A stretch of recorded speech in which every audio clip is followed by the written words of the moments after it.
I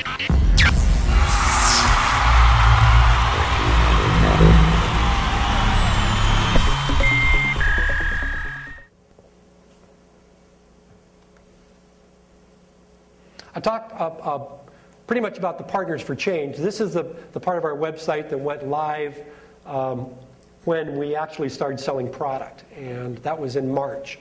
And on this page, there's stories that with content that's been created by our partners, kind of put together by us, that tells the stories of all the organizations that we are partnering with. Now, what we are getting in exchange for this is, for example, we are going to be on the mailing. Some of these people have mailing lists of 2, 3, 4 million people. They are telling our story in their mailing lists. They're putting pictures. They're talking about the relationship. They're talking about this new partnership. So we're going to have literally tens of millions of impressions in our first year by giving 5%. I've been out for about 3 years raising money from the venture community, private equity, individual investors, and for any of you who have done that, you know what I'm talking about. For those of you who haven't, don't. But the process is really interesting because as they're going through your financials, the question I got every single time is, so you're going to give away 5% of your revenues for 2 years while you're losing money? I go, yeah, isn't that great? Isn't that cool? So my answer really was, you can look at this as philanthropy, because it is. It's a very high level of philanthropy. But in terms of a value-based business, this is probably one of the most powerful brand-building tools that I've seen. It's meaningful. We engage our customer. We do it in a very surprising venue. And we have this secondary benefit of these very credible partners telling our stories for us.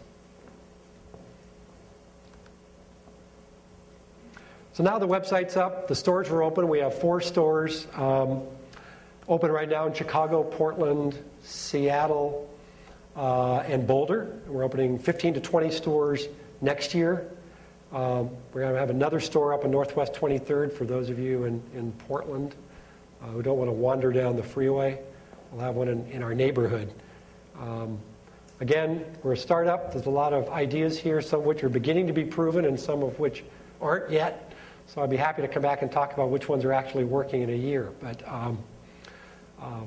we're very excited about this. We think we've kind of, by starting from scratch and literally designing a company from the ground up, have kind of done something very different, and we hope very successful. So I'd love to open it up to questions.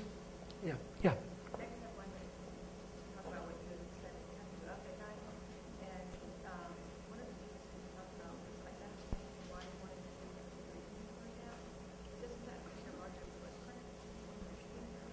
Yeah, the question, good question. The question is really about our carbon imprint.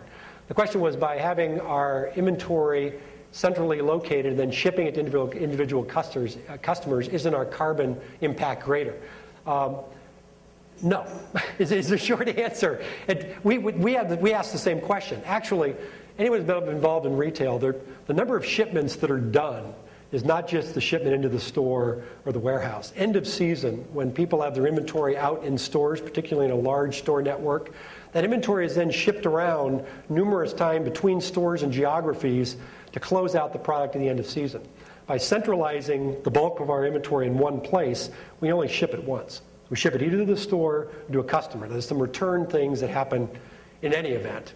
But the carbon footprint is significantly less because of the centralized warehouse. Plus, we're putting the product in a venue that uses less energy, less air conditioning. All the things that go into building a store are far less expensive and impactful in a warehouse than in a store location. It's a really good question, though. It really is. Yeah.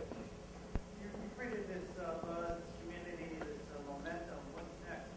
What are you going to be doing next to keep on innovating this expansion of brand and community? Well, I think it's just exposing people to this new shopping experience. I mean, so few people know what we're doing. And we've gotten some really good press. I mean, Time Magazine supplement said we were one of the 20 design innovators in America. I mean, that was kind of a nice thing to have happen for a little startup. We're just covered in Harvard Business Review. Fast Company's done an article. We're going to combine kind of this notion of third-party storytelling in traditional media as well as online. So right now we're linked to probably 800 websites. And we'll continue to create those active links. At the same time, try to generate stories in largely traditional print media. Get the story told. Because a lot of elements around philanthropy, about retail, about sustainable business practices, about executive pay. One of the things in our bylaws is I never get paid more than 12 times the lowest paid employee. We've kind of crafted all of these things into our DNA that are really what we care about, but they're also good story generating devices. And very little of the story has been told so far, so it's just peeling away the layers. Yeah? I have two questions. One is, could you explain the name of your company? Mm-hmm. And second, I wondered if you have thought about using starstyle.com. Interesting idea. I heard the presentation. I kind of like that. Nau is a Maori word of welcome. So when the ancient Polynesians from all over Asia were kind of going out and settling all the islands of the South Pacific and eventually South America, Nau was a universal word of welcome between these explorers and settlers that bumped into each other. So it was welcome to my village, was kind of the meaning of it. And we're trying to build a community and a collective. We really like that. And then just, it's a marketer's delight. That was then, this is now. I mean, you know, yeah, it's endless. Yeah. I have a question regarding this. This seems to work very well when you're selling a product, but I think a lot of the people here are service-based companies. I would like to do this sort of giving back to charitable organizations, but do you think there's an opportunity to do that in a service-based organization? Well, I think so. I think what is unique about this, I think, transfers over into other businesses. For example, you know, there's some point of engagement with your customer. And, you know, we bring up this 5% in a totally unexpected period, time in that engagement for us, which is a culmination of a commercial transaction. At some point to bring this up, we think is very viable. We have actually partners.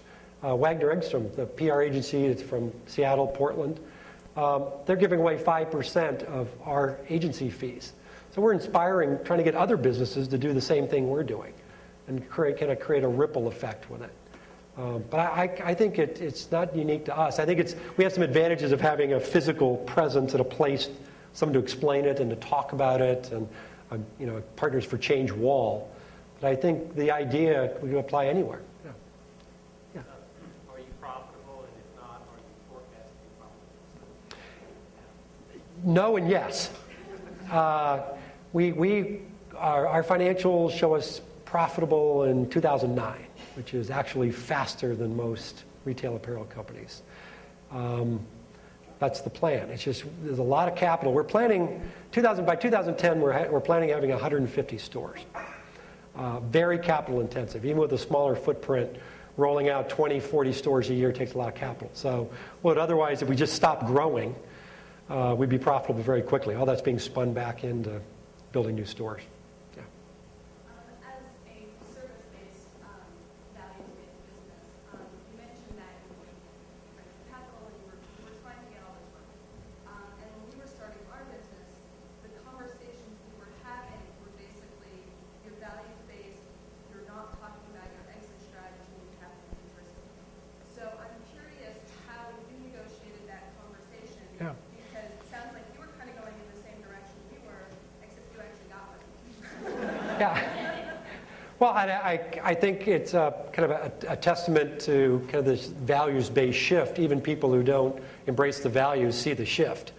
And I think really that's the shortest answer. You know, we raised $35 million in 2 years. And we raised 20-something of that before we sold a T-shirt. I think it was really around the idea of the new retail model, which I think people found intriguing, and the idea that people do care about how companies behave, will vote with their wallets, and if you at least get a tie, if you can do better with product, if you have a tie, you're going to win. And our goal is to have better product that was more responsibly created and a very authentic, kind of to the roots DNA story. You know, for every 100 presentations I gave, I got one investor. So you kind of get some tough skin on hearing no a lot. and actually gave a presentation here at a venture forum with about 300 venture capitalists. I talked to 200 of them that all said no. So I had 10 cards that were the top 10 reasons you should not invest in my company. And I read them and flipped them into the audience as kind of mimicking the top 10 reasons. And they're really things that we thought were very valuable. They're about executive compensation, and about 5% giving, and sustainable practices, and all these things that they'd given me for reasons not to invest, which we think are the reasons we're going to succeed. So, one more question, Chris. Yeah. Is your delivery mechanism, is that proprietary? Or? No, actually, in our well, I guess which delivery mechanism? The whole concept behind kiosks. Well, most of that is available technology. ATG, we're using web-based technology to do it. So it's computer screens. The proprietary part of this is the 5% transaction at the end of the sale, because you can get software that runs point-of-sale machines to get the product, the sales tax, shipping. You're done. Nobody has another box. So we spent about $1 million developing that system. Now, in our bylaws, we have agreed to give anyone that technology who will give away 5% of the revenues. So part of our philosophy of doing business is it's available. All I have to do is give away 5%. All right, Chris Van Dyke, everybody. Thank you, Chris. Yeah, thanks.